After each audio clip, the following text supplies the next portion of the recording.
Hello friends, आज मैं आपके साथ पॉलिटिकल साइंस का एक और टॉपिक लेके आया हूँ। टॉपिक का नाम है social contract theory bye John लोक। चैप्टर का नाम है सोशल कॉन्ट्रैक्ट थ्योरी और इस चैप्टर के सारे लिंक्स आपको डिस्क्रिप्शन में मिल जाएंगे। चलिए विदाउट वेस्टिंग एनी टाइम शुरू करते हैं। किस हिसाब से आपने लॉन्ग क्वेश्चन में अटेम्प्ट करना है, मैंने उसी हिसाब से लिखा हुआ है, आप नोट डाउन कर सकते हैं। John Locke was a famous English philosopher of 17th century who had explained his views about social contract theory in his famous book Two Treatises on Government। ठीक है, जॉन लोक 17th सेंचुरी के जो है मशहूर फिलोसफर रहे हैं और उन्होंने सोशल कॉन्ट्रैक्ट थ्योरी दी। उनकी बुक का नाम था टू ट्रीटाइजेस ऑन गवर्नमेंट, जो कि पब्लिश हुई थी 1689 में। ठीक है, opposite to Hobbes, Locke was the supporter of theory of limited sovereignty and was against giving absolute powers to the king। जो उनके जो व्यूज थे वो होब्स के बिल्कुल डिफरेंट थे। जो पिछली थ्योरी होब्स की कराई थी मैंने, वो भी आपको डिस्क्रिप्शन में मिल जाएगी।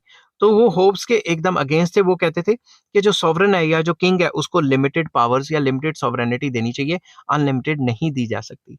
You are aware of the fact that as a result of glorious revolution of 1688 in England, Stuart King James II had ran away after leaving the throne, and the parliament had authorized Mary and her husband William to occupy the throne। ये historical fact है कि उस time पे जो revolution हुआ था 1688 में, मेरे से एक गलती से कहीं 1988 ना निकल गया हो, 1688 में जो उस टाइम पे रेवोल्यूशन हुआ था जिसकी वजह से स्टुअर्ट किंग जेम्स टू भाग गए थे और जो भी उस टाइम की पार्लियामेंट थी उन्होंने Mary and her husband William उनको थ्रोन पे बिठा दिया। Locke had justified his this event as he was of the opinion that if need arises the people could change the king। उन्होंने इस इवेंट को काफी इंपॉर्टेंट माना और ये बताया ये अपनी थ्योरी में कि जब भी लोग चाहेंगे वो किंग को चेंज कर सकते हैं। In order to justify his views, Locke has coined the social contract theory and the description of this theory can मतलब नीचे दी हुई है and it can be discussed as under. ठीक है, तो सबसे पहले state of nature according to John Locke. John Locke क्या कहते थे कि स्टेट ऑफ नेचर में इंसान की क्या हालत थी। लाइक होब्स एंड रूसो, लोक also believed that before the state came into existence, the man was living in the state of nature in which he led a peaceful life। Simple words में बता रहा हूं, लोक, Hobbes और Rousseau ये तीनों मानते हैं कि इंसान स्टेट के आने से पहले स्टेट ऑफ नेचर में रहता था, मगर उस टाइम पे सिचुएशन क्या थी, तीनों अपनी अपनी मर्जी करते हैं। ठीक है, जो इस थ्योरी में लोग मानते थे कि जो इंसान है वो पीसफुल लाइफ जीते थे शुरुआत में। The individual had sympathy towards each other and lived a happy life. शुरुआत में सिंपैथी थी, एक दूसरे के लिए प्यार मोहब्बत से रहते थे और एक पीसफुल जिंदगी जीते थे। According to Locke, there was law of nature in the state of nature which regulated the life of the people. जो स्टेट ऑफ नेचर है उसमें लॉ ऑफ नेचर होता था और लॉ ऑफ नेचर लोगों की जिंदगी को कंट्रोल करता था। Besides this, in the state of nature, the people enjoyed the right to life, liberty, and property in the state of nature, which were given the status of natural rights by Locke। लोग कहते थे state of nature में कुछ natural rights होते थे, जैसे right to life, जिंदगी जीने का राइट, लिबर्टी, आजादियां कुछ होती थी, और प्रॉपर्टी का राइट होता था। ये छोटे छोटे राइट्स होते थे स्टेट ऑफ नेचर में जिनको नेचुरल राइट्स कहा जाता था। Every individual respected the rights and liberty of one another, as a result of which they lived peaceful and happy life। तो हर कोई इंसान एक दूसरे के जो राइट्स हैं उनको जो है रिस्पेक्ट करता था, इसी वजह से जो उनकी लाइफ थी वो काफी पीसफुल थी और हैप्पी थी स्टेट ऑफ नेचर में। अब difficulties in the state of nature कब अराइज हुई, उनके बारे में उनका क्या मानना है। Though the people lived a happy and peaceful life in the state of nature, yet they had to face few difficulties in the state of nature such as, हालांकि जो लोग हैं वो अच्छी जिंदगी जीते थे स्टेट ऑफ नेचर में, फिर भी उनकी कुछ डिफिकल्टीज थी और वो डिफिकल्टीज क्या थी उसको डिस्कस करेंगे। The law of nature were not definite and the laws needed to be definite. जो कानून बनाए गए थे वो डेफिनेट नहीं थे, प्रॉपर नहीं थे कानून थे मगर डेफिनेट फॉर्म में नहीं थे, तो उन कानूनों को डेफिनेट फॉर्म में बनाना बहुत जरूरी था। Because of this, critics have called these laws simple, nonsense and meaningless. तो जो क्रिटिक्स थे उस टाइम के, उन्होंने कहा कि जो स्टेट ऑफ नेचर में जो लॉज होते थे वो काफी सिंपल होते थे, उनको घुमा फिरा के अपने हिसाब से इस्तेमाल किया जा सकता था। जो चालाक इंसान है वो लॉज को घुमा फिरा के अपने फायदे के लिए इस्तेमाल करते थे। नॉनसेंस टाइप के लॉज थे और मीनिंगलेस थे।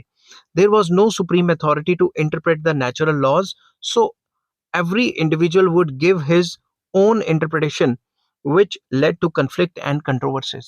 कोई सुप्रीम अथॉरिटी नहीं थी जो लॉज को इंटरप्रेट करे, जैसे सुप्रीम कोर्ट होती है आजकल। तो कोई भी अथॉरिटी नहीं थी जो लॉज को इंटरप्रेट करे, और हर इंसान कानून को अपने हिसाब से फॉलो करता था, जिसकी वजह से कन्फ्लिक्ट्स एंड कंट्रोवर्सीज आ जाती थी। There was no supreme authority to enforce the natural laws and to obey or not to obey these was up to individual. कोई भी अथॉरिटी नहीं थी जो इन नेचुरल लॉज को एनफोर्स कर सके, लागू कर सके, इम्प्लीमेंट कर सके, और ये इंसान के ऊपर था कि उसने फॉलो करना है या नहीं करना, वो इंसान के ऊपर छोड़ दिया जाता था।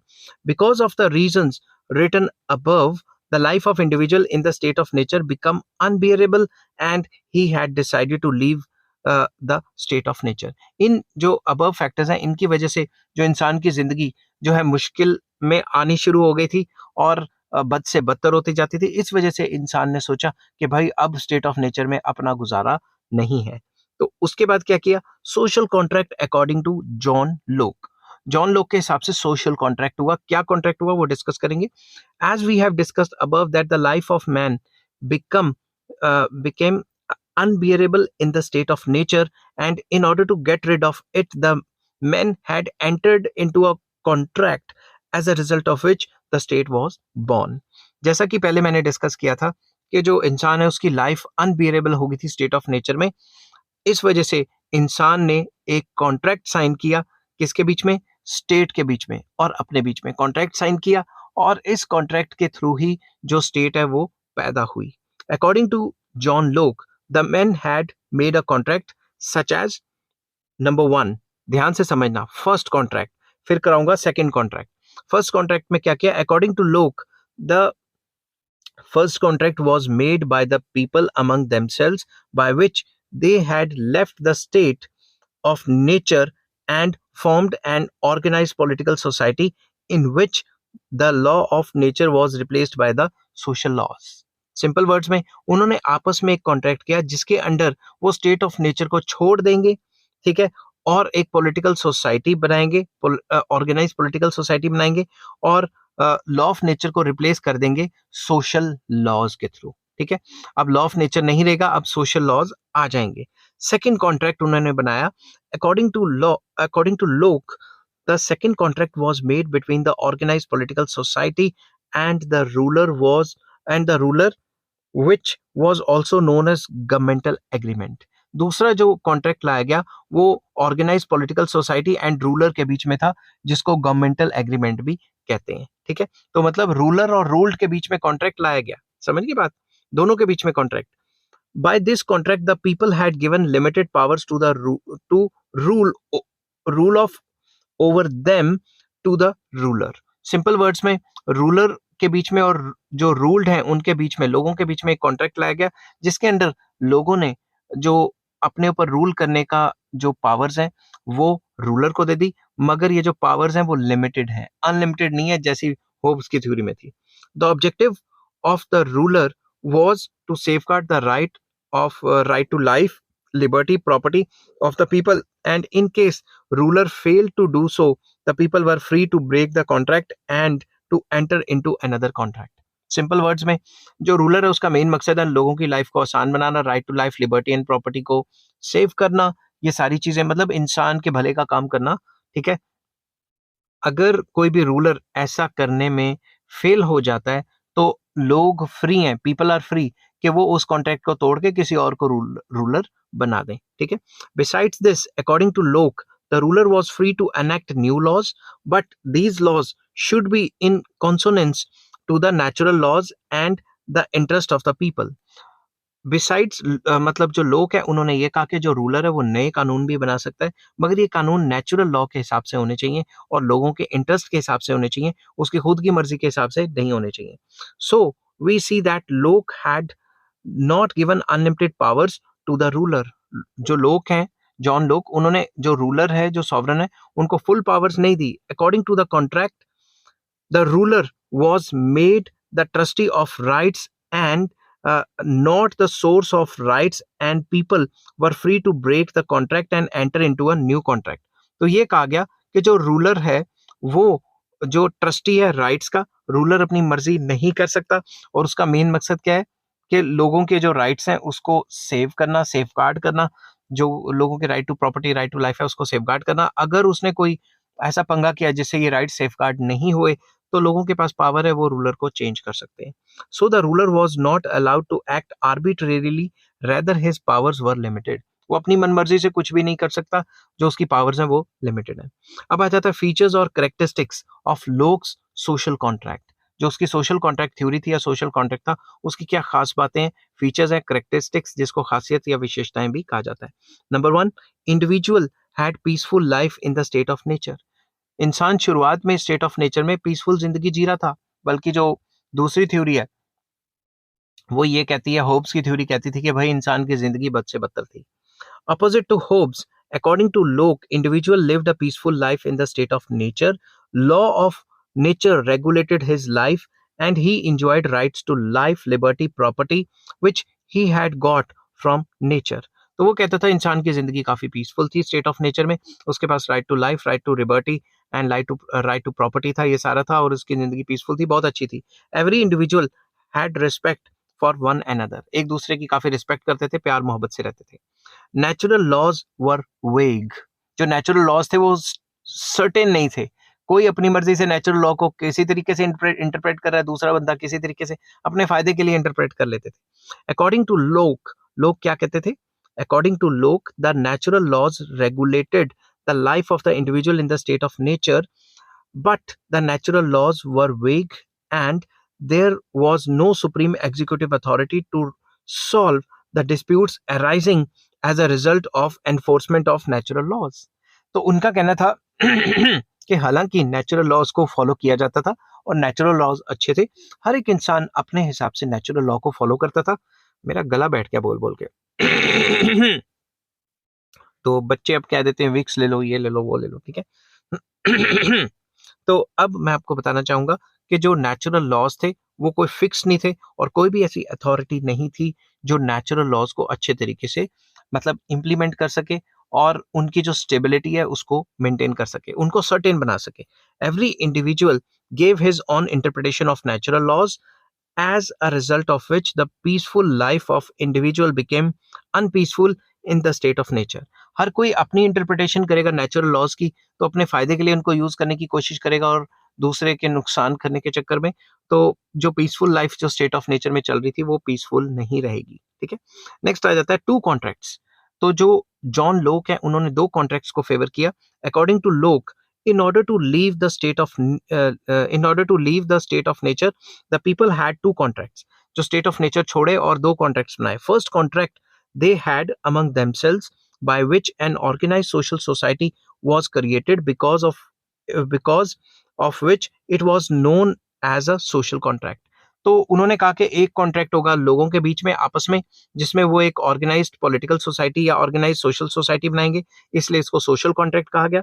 The second contract was between the social society and ruler, and this contract is also known as governmental agreement. और जो दूसरा कॉन्ट्रैक्ट होगा वो लोगों के और रूलर के बीच में होगा, ताकि उसको लिमिटेड पावर्स दी जाएं और वो भी आंसरेबल रहे, और इस कॉन्ट्रैक्ट को गवर्नमेंटल एग्रीमेंट कहा गया. नेक्स्ट आ जाता है ruler was party to contract. जो रूलर है वो कॉन्ट्रैक्ट को फॉलो करेगा अगर वो कॉन्ट्रैक्ट के बाहर नहीं है. जैसे पुरानी थ्योरी जो होब्स की थी वो कहती थी कि जो रूलर है वो कॉन्ट्रैक्ट की पार्टी नहीं है, वो जो मर्जी करे. समझ की बात. According to Locke, the second contract was between the ruler and the organized society. So the ruler was party to contract, and the conditions of the contract were applicable to him also. जो ruler है वो contract का एक party है, और जो भी rules regulations contract के अंडर होंगे वो रूलर के ऊपर भी अप्लाई होंगे. In case the ruler violated the contract, then the contract could be revoked and a new contract could be made. अगर रूलर कॉन्ट्रैक्ट को नहीं फॉलो करता तो रूलर को चेंज कर दिया जाएगा और एक नया कॉन्ट्रैक्ट बना के नया किंग या नया रूलर बना दिया जाएगा. नेक्स्ट आ जाता है ruler was the trustee of rights. Ruler का मेन काम है राइट्स को सेव करना. According to Locke, the ruler was not the source of rights, as the rights were already there even before the contract, and the men enjoyed the right in the state of nature. वो कहते हैं rights तो पहले से ही है state of nature पे, उन rights को सेफ गार्ड करना है, उन राइट्स को सर्टेन करना है. समझ की बात, उनको कोडिफाइड करना है सिंपल वर्ड्स में. सो the ruler was the trustee of rights, and his main function was to protect the rights. उनका मेन काम राइट्स को प्रोटेक्ट करना है, अच्छे तरीके से इंप्लीमेंट करना है, ना कि राइट्स को बनाना है. समझ की बात. नेक्स्ट आ जाता है ruler had the right to enact the laws. According to Locke, the ruler had the right to enact the laws, but on this condition that the laws should be according to the will of the people and should be reasonable and justified. ये भी कहा गया कि ruler के पास ये rights हैं, ये हक हैं कि वो राइट्स को, जो कानून है या जो राइट्स हैं उनको अनेक्ट कर सकता है, नए नए राइट्स लेके आ सकता है. बट एक कंडीशन लगाई गई कि जो भी वो राइट लेके आएगा वो रीजनेबल होने चाहिए, जस्टिफाइड होने चाहिए और लोगों की मर्जी के हिसाब से होने चाहिए. अपनी मर्जी नहीं करेगा रूलर.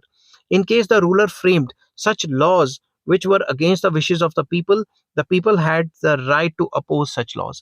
अगर उसने कोई भी ऐसा कानून बना दिया जो लोगों की मर्जी के खिलाफ है तो लोग उसको अपोज कर सकते हैं. ठीक है. नेक्स्ट आ जाता है difference between the state and the government. लोक ने कहा था स्टेट और गवर्नमेंट दो अलग अलग चीजें हैं. ठीक है. जो पुरानी थ्योरी है होब्स की, उसमें उन्होंने ऐसा कुछ नहीं कहा. Locke had made distinction between the state and the government. According to him, the government was an agency of the state which expresses and enforce the will of the state. उनका मानना था जो स्टेट है वो master है और जो government है वो सर्वेंट है. गवर्नमेंट एक एजेंसी है स्टेट की और गवर्नमेंट का मेन काम ये है कि जो भी स्टेट की विल है उसको एनफोर्स करना. It will be proper to mention here that Locke had made difference between the state and government, but he had not made any difference between the state and the society. उन्होंने state और government के बीच में तो differentiate किया है, मगर state और सोसाइटी के बीच में कोई डिफरेंशिएट नहीं किया. वो कहते थे ये दोनों एक ही चीजें हैं. According to Locke, the political society formed by the people through social contract was the state. उनका ये मानना था जो भी पॉलिटिकल सोसाइटी फॉर्म हुई है लोगों के थ्रू, सोशल कॉन्ट्रैक्ट के थ्रू, उसको स्टेट कहा जाता है. उन्होंने स्टेट और सोसाइटी के बीच में कोई डिफरेंशिएट नहीं किया था. Next, concept of limited sovereignty. वही कि लिमिटेड पावर्स दी हैं रूलर को, वो अपनी मनमर्जी नहीं कर सकता. ठीक है. As we know that Locke was the supporter of limited sovereignty, because of this he had made ruler the party to social contract, and यहाँ पे मैं कॉमा लगा देता हूँ, यहाँ पे बिकॉज लगा देता हूँ. ठीक है. तो वो एक जो क्या कहते हैं लिमिटेड सॉवरेनिटी के जो फेवर में थे और वो लिमिटेड सॉवरेनिटी के सपोर्टर थे, इसीलिए उन्होंने जो रूलर है उसको भी जो कॉन्ट्रैक्ट है उसकी जो पावर्स हैं वो लिमिटेड कर दी, और जो कॉन्ट्रैक्ट बनाया सोशल कॉन्ट्रैक्ट उसमें रूलर को भी पार्टी बनाया ताकि अगर वो बात नहीं मानेगा या लोगों के हिसाब से नहीं चलेगा तो उसको चेंज किया जा सके. Besides this, the people were given the right to change the ruler. लोगों को राइट दिया गया कि वो रूलर को चेंज भी कर सकते हैं. According to him, in case the ruler failed to protect the rights and liberties of the people, they were free to change him. अगर वो लोगों की बात नहीं मानता, लोगों के हिसाब से नहीं चलता, तो लोग उसको चेंज कर देंगे. ठीक है. अब कंक्लूजन करते हैं. In brief, we can say that by making social contract theory the basis, Locke has supported the principle of limited sovereignty, and his entire theory revolved around this principle. Locke ने पूरा का पूरा favour किया है. किसको favour किया है? Limited sovereignty को.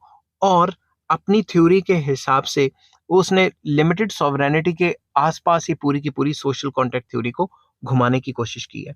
With the purpose he had made ruler party to the contract and was given limited power. इस वजह से उसने जो रूलर है उसको भी एक पार्टी टू कॉन्ट्रैक्ट बनाया और उसको limited powers the.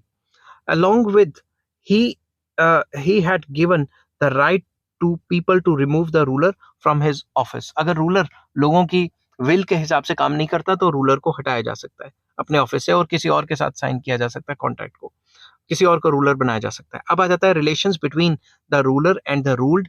According to Locke, Locke क्या कहते थे कि रूलर और रूल्ड के बीच में क्या रिलेशन है. Brief description of the relations between the ruler and the ruled is given below. Number 1, ruler was party to contract and conditions of the contract were applicable to him also. जो ruler है वो भी party है contract में, और जो भी conditions है कॉन्ट्रैक्ट की वो उसके ऊपर मतलब रूलर के ऊपर भी लगेंगी. The powers of the ruler were limited. Ruler को अनलिमिटेड पावर्स नहीं दी गई जैसी होप्स की थ्योरी में दी गई थी. To protect the rights and liberties of the people shall be responsibility of the ruler. Ruler का मेन मकसद है लोगों के राइट्स एंड लिबर्टीज को प्रोटेक्ट करना. The laws shall be according to the wishes of the people, and in case not so, the people shall be free to oppose such laws. जो भी laws कानून बनेंगे वो लोगों की विल के हिसाब से बनेंगे, विशेष मर्जी के हिसाब से बनेंगे, और अगर कोई भी ऐसा कानून बनता है जो लोगों की मर्जी के हिसाब से नहीं है तो जो रूलर है उसको हटा दिया जाएगा, उसको अपोज किया जाएगा. ठीक है. In case the ruler failed to protect the rights and liberties of the people were free to break the contract and change the ruler. अगर लोगों के हिसाब से नहीं चलता रूलर या सॉवरन तो उसको चेंज कर देंगे जो लोग हैं. ठीक है. अब इस थ्योरी की क्रिटिसिज्म क्या है? Criticism of looks theory of social contract. लोग की जो थ्योरी है उसकी क्या बुराइयां हैं वो डिस्कस करते हैं. Following are the weaknesses of Locke's social contract theory. Number 1, unhistorical theory. ऐसा हिस्ट्री में कभी हुआ नहीं कि भाई राजा इतना दयालु है कि वो अपने लोगों के हिसाब से इतना काम करता है, सुनने को नहीं आया. ठीक है. Looks social contract theory is not based on historical facts. According to Locke, before the state came into existence, the man was living in the state of nature in which he had a protected and peaceful life. ऐसा कभी देखा नहीं गया history में. जैसा इन्होंने कहा था कि जो इंसान था वो स्टेट ऑफ नेचर में रहता था और उसकी लाइफ काफी पीसफुल थी और काफी अच्छी चल रही थी. But there is no historical proof of such state of nature. ऐसी स्टेट ऑफ नेचर का कोई हिस्टोरिकल प्रूफ नहीं है. Therefore the critics are of the opinion that this is a hypothetical theory which has conceptualized by Locke, which was conceptualized by Locke to fulfill the specific objective. उसने अपनी theory को देने के लिए ये सारी मनगढ़ंत कहानियां बना ली, ऐसा कुछ स्कॉलर्स का मानना है. नेक्स्ट आ जाता है rights can be enjoyed only in the state.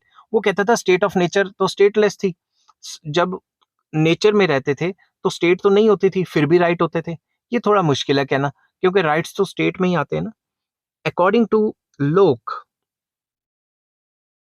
To लोक इन the state of nature individual had right to life, liberty and property.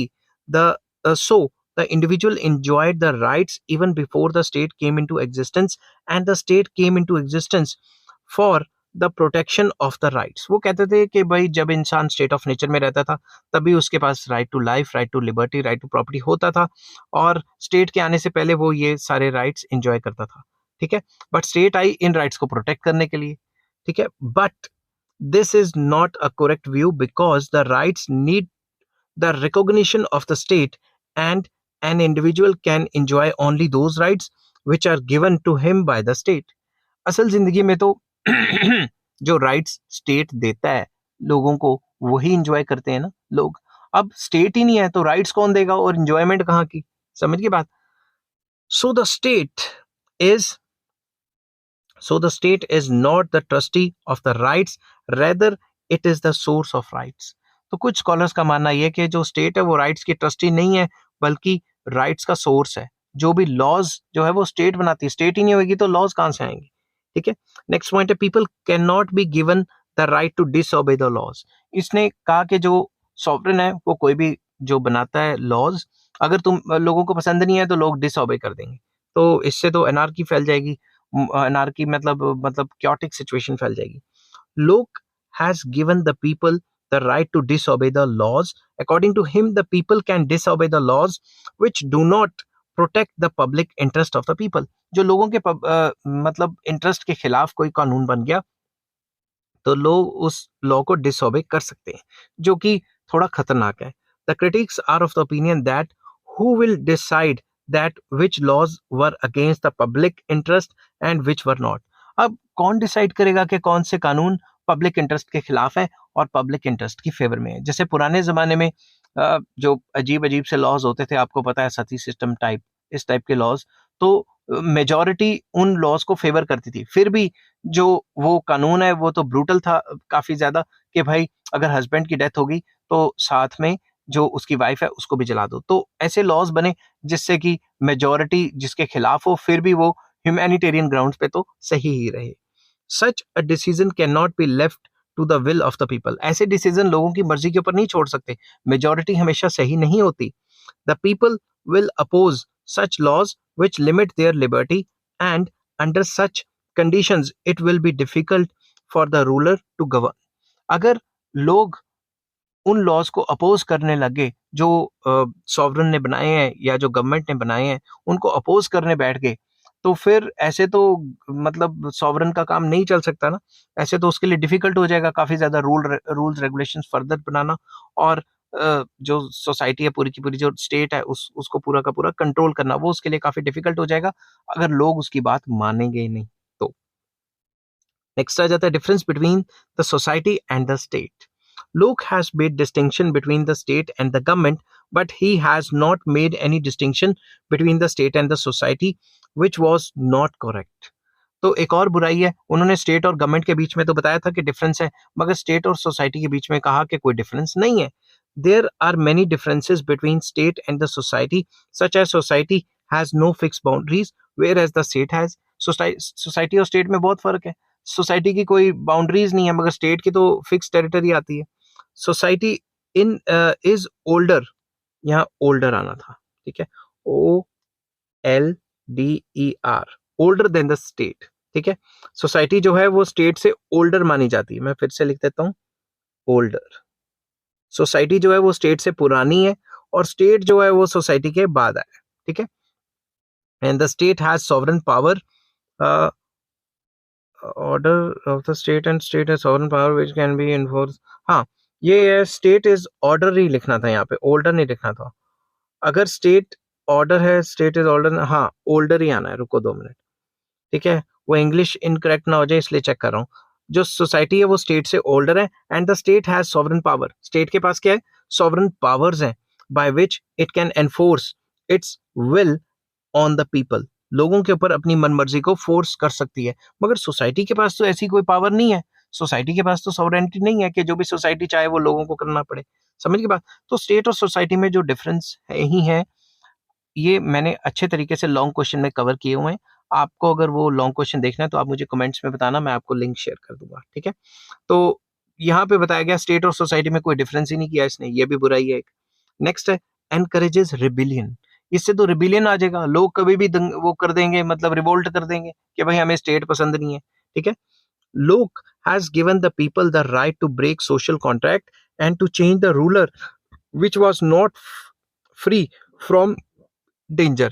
लोक ने पूरा का पूरा राइट दिया लोगों को कि वो कभी भी सोशल कॉन्ट्रैक्ट तोड़ सकते हैं और रूलर को चेंज कर सकते हैं, जो कि काफी ज्यादा डेंजरस बात है क्योंकि इससे रिवोल्ट कर देंगे। अकॉर्डिंग टू लोक, in case the ruler does not follow the rules of the contract and fails to protect the rights and liberties of the people, then the people were free to rebel against him and could change him। कि अगर कोई भी ruler या कोई sovereign उनकी बात नहीं मानता तो लोगों के पास फुल पावर है कि वो उसको चेंज कर दें, वो रिबेलियन कर देंगे, रिवोल्ट कर देंगे। To give such right to the people will encourage them to rebellion which could never be justified. अगर ऐसी राइट दे दिए गए तो वो तो कभी भी मार धाड़ कर देंगे, रिबेलियन कर देंगे, और फिर से जो स्टेट है वो मतलब उसमें पीस नहीं रहेगा, एक दूसरे को मारना काटना शुरू हो जाएगा, जो कि जस्टिफाइड नहीं है। Critics are of the opinion that howsoever necessary may be the rebellion, it can never be justified। जितना मर्जी रिबिलियन जस्ट मतलब नेसेसरी हो जाए, उसको कभी भी जस्टिफाइड नहीं किया जा सकता क्योंकि उसमें बेकसूर लोग बहुत ज्यादा मर जाते हैं।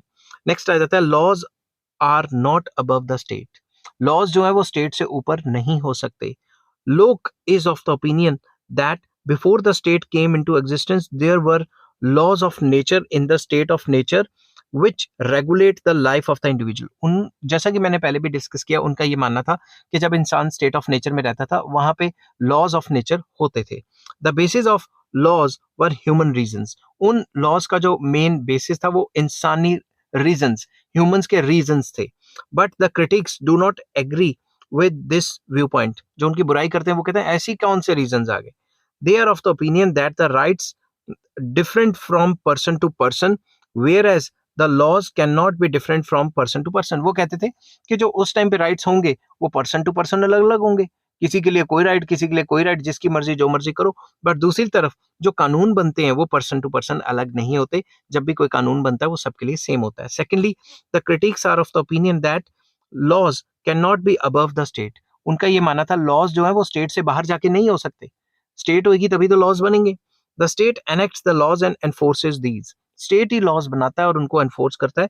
But in the state of nature there can be moral laws, not legal laws, because there cannot be laws without the existence of the state.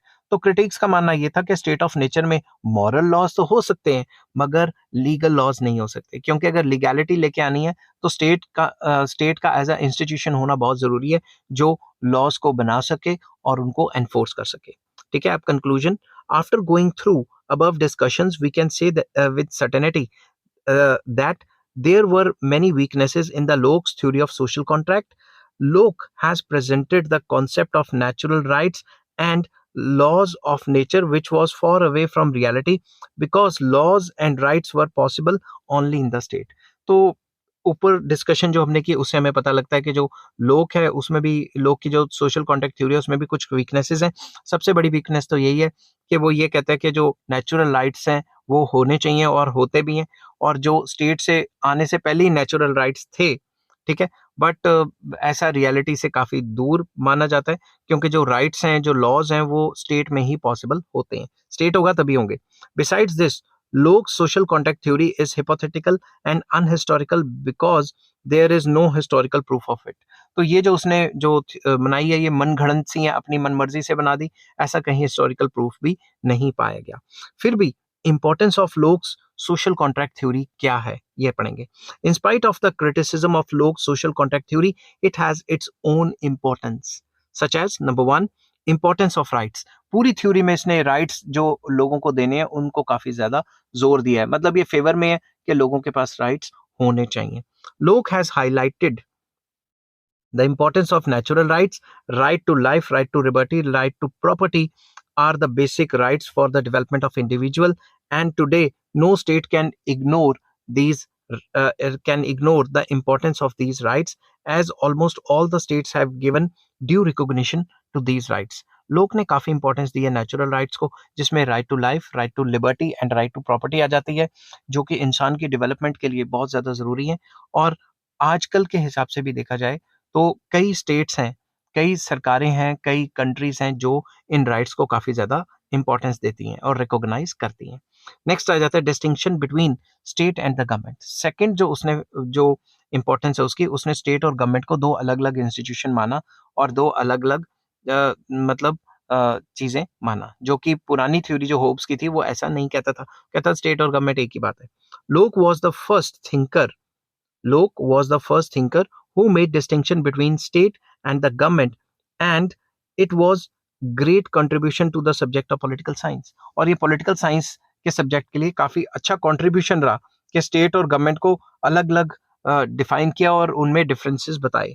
According to Locke, the government is an agency of the state which expresses and enforces will of the state. उनके हिसाब से जो government है वो state की एक agency थी जो स्टेट की जो विल है उसको एनफोर्स करती है, मतलब रूल्स रेगुलेशन बनाती है जो स्टेट चाहती है। ठीक है, नेक्स्ट पॉइंट आ जाता है इसका, right to oppose government. Very important. जैसे आजकल की जिंदगी में क्या हो रहा है, जब भी आप गवर्नमेंट को अपोज करते हो तो आपके ऊपर कोई ना कोई केस ठोक दिया जाता है, आपके लिए परेशानियां आ जाती हैं। अब पुतिन के खिलाफ कोई भी कुछ कर देता है तो उसको प्रॉब्लम आ जाती है, उसको मरवा दिया जाता है या कुछ भी कर दिया जाता है। समझ की बात, इस टाइप की प्रॉब्लम्स चलती हैं, हर एक गवर्नमेंट में चलती हैं। अगर गवर्नमेंट के खिलाफ कोई आता है उसको मरवा दिया जाता है, जो कि सही बात नहीं है। ठीक है, तो उसने कहा कि हमारा राइट है कि हम गवर्नमेंट को अपोज कर सकें। ठीक है, क्योंकि गवर्नमेंट को अपोज करना मतलब स्टेट को अपोज करना नहीं है। समझ की बात, Locke has given to the people the right to oppose the government. According to him, the people have the right to oppose the laws which were not in accordance with their interest. लोग इन laws को oppose कर सकते हैं जो लोगों के interest के खिलाफ है। ठीक है, सो while making the laws, the ruler should keep in mind the interest of the people. जब भी कोई कानून बन रहा है तो जो रूलर है वो लोगों के इंटरेस्ट को दिमाग में रखें। अपोजिशन टू एब्सोल्यूटिज्म, जो एब्सोल्यूटिज्म है उसके अगेंस्ट थी कि भाई सारी की सारी पावर जो सॉवरन है और किंग है या फिर जो रूलर है उसको नहीं देनी, वो अब उसको अपनी मनमर्जी नहीं करने देनी। समझ की बात? होब्स तो कहता था एब्सोल्यूट पावर्स दे दो। लोक was the supporter of the limited sovereignty, and this way he had opposed the absolutism of the king, and this was the great contribution to the political philosophy। ये जो उसने जो absolute जो sovereignty थी उसके खिलाफ जो है, उसके खिलाफ अपने व्यूज दिए और ये माना कि भाई किंग के पास एब्सोल्यूट पावर्स नहीं होनी चाहिए, जो कि पॉलिटिकल फिलॉसफी को काफी ज्यादा अच्छा कंट्रीब्यूशन है। According to Locke, the king were the representatives of the people and people were given the right to oppose them। जो किंग है वो लोगों का ही रिप्रेजेंटेटिव है, लोगों ने चुना है, और किंग कोई भी ऐसा काम ना करे जो लोगों के राइट्स के अपोज हो। ठीक है। सॉरी, बोल बोल के बोल बोल के गला बैठ गया। नेक्स्ट आ जाता है right to change the government. Very important. अगर लोग सेटिस्फाइड नहीं है तो वो गवर्नमेंट को चेंज कर दें। Locke has provided the people the right to change the government, which was a democratic principle। आज की जिंदगी में भी वो अप्लाई होता है। लोक ने राइट दे दिया लोगों को कि अगर वो गवर्नमेंट को पसंद नहीं करते, गवर्नमेंट अपनी मनमर्जी कर रही है, तो चेंज कर दो। लोक has made ruler the partner of the contract. लोक ने जो रूलर है उसको भी जो कॉन्ट्रैक्ट है उसका पार्टनर बनाया या पार्टी बनाया, कुछ भी कह सकते हो। And the people were given the right to dissolve the contract and make a new contract with another ruler. अगर कोई भी रूलर लोगों के हिसाब से नहीं चलता, लोगों के विल या मर्जी या इंटरेस्ट के हिसाब से नहीं चलता, तो लोगों को फ्री कर दिया कि वो कॉन्ट्रैक्ट तोड़ सकते हैं और कोई नया रूलर चूज कर सकते हैं, उसके साथ नया कॉन्ट्रैक्ट बना सकते हैं। अब आ जाता है कंक्लूजन पूरी थ्योरी का। After going through above discussion, we can say that Locke's social contract theory has special significance in the political history and in practical politics। Political ideas of Locke had greatly influenced। यहाँ पे full stop आ जाना था, full stop, ठीक है, और यहाँ पे नई लाइन शुरू होनी थी कि उसकी जो थ्योरी है काफी ज्यादा इंपॉर्टेंट है प्रैक्टिकल पॉलिटिक्स में और पॉलिटिकल हिस्ट्री वगैरह में, इसकी काफी ज्यादा इंपॉर्टेंस है। Political ideas of Locke had greatly influenced the political ideologies of 18th century. जो 18th सेंचुरी में जितनी भी पॉलिटिकल आइडियोलॉजीज आई हैं वो इन्हीं के बेसिस पे आई हैं। After the glorious revolution of 1688 in England, limited monarchy was established in England, which was the influence of Locke's view। Locke के व्यू के हिसाब से ही लिमिटेड सॉवरेनिटी आई थी, लिमिटेड पावर्स दी गई मोनार्क को। ठीक है। After this, views of Locke had influenced the American War of Independence and French Revolution, which was a step towards the establishment of democracy in the world। तो इसकी थ्योरियां पढ़ पढ़ के लोगों ने बड़े रेवोल्यूशन किए कि भाई लिमिटेड पावर्स होनी चाहिए और जो भी राजे महाराजे चाहे, मोनार्क चाहे, वो अपनी मन मर्जी से नहीं कर सकते, लोगों के पास राइट होना चाहिए उनको चेंज करने का। आई होप ये वीडियो आपको पसंद आई होगी। बीच बीच में बोल बोल के गला भी बैठ जाता है कभी कभी, कंटिन्यूसली इतना बोलना पड़ता है। तो अगर आपको ये वीडियो पसंद आई हो तो please like, share and subscribe. और नेक्स्ट थ्योरी में लेके आऊंगा social contract theory by Rousseau. Rousseau क्या कहते थे सोशल कॉन्ट्रैक्ट के बारे में, वो भी डिस्कस करेंगे, जिसका लिंक आपको डिस्क्रिप्शन में मिल जाएगा। Take care, bye bye.